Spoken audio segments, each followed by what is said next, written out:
pessoal, na videoaula de hoje nós iremos ver a chamada Revolução Inglesa ou Revoluções Inglesas, uma vez que foram dois processos, que por sua vez se enquadram dentro das chamadas Revoluções Burguesas. Burguesas por quê? Porque foram protagonizadas pela burguesia.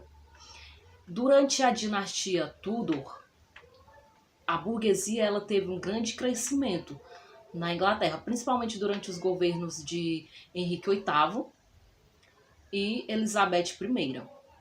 Porém, após a morte de Elizabeth I, como ela não deixou descendentes, quem assumiu o trono foi seu primo, o rei da Escócia, Jaime I, que tomou uma série de medidas autoritárias, entrando em conflito direto com o parlamento. Uma dessas medidas, ele tentou impor o anglicanismo na Inglaterra, sendo que vários parlamentares eram puritanos, eram protestantes, como os calvinistas eram chamados na Inglaterra. E isso gerou um conflito entre o rei e o parlamento. E outra série de medidas autoritárias e a perseguição ao parlamento que continuou mesmo após a sua morte, quando assumiu o seu filho, Carlos I. Ele também vai se opor ao parlamento, inclusive vai deixar de consultar o parlamento em diversas ocasiões. E quando ele chama o parlamento para fazer uma consulta, é para questão de impostos, né, para aumentar impostos.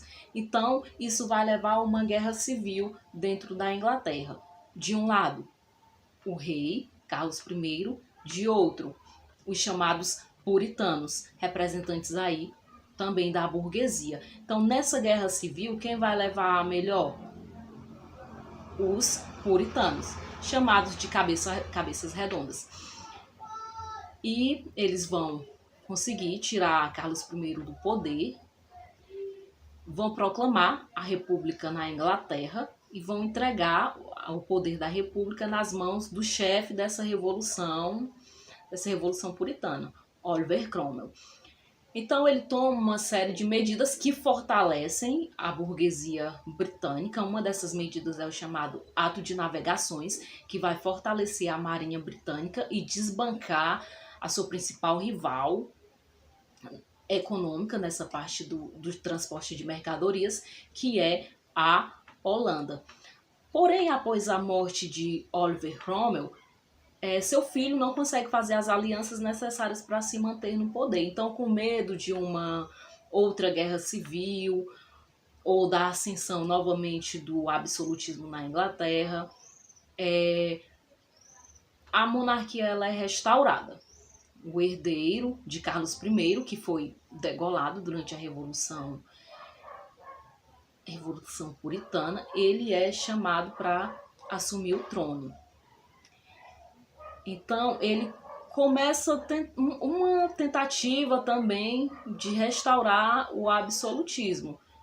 E seu filho, também Jaime II, vai tentar impor uma série de medidas absolutistas, entrando em conflito novamente com o parlamento. Então vamos só recapitular. Revolução Puritana derrubou a monarquia na Inglaterra, decapitou o rei e entregou o poder a Oliver Cromwell, representante dos puritanos e da burguesia. A burguesia consegue se desenvolver nesse período em que Cromwell se manteve no poder, de 1642 a 1649. Após sua morte, seu filho não consegue manter as mesmas alianças. A monarquia é restaurada e esses monarcas tentam outra vez impor o absolutismo, o abuso do poder real na Inglaterra.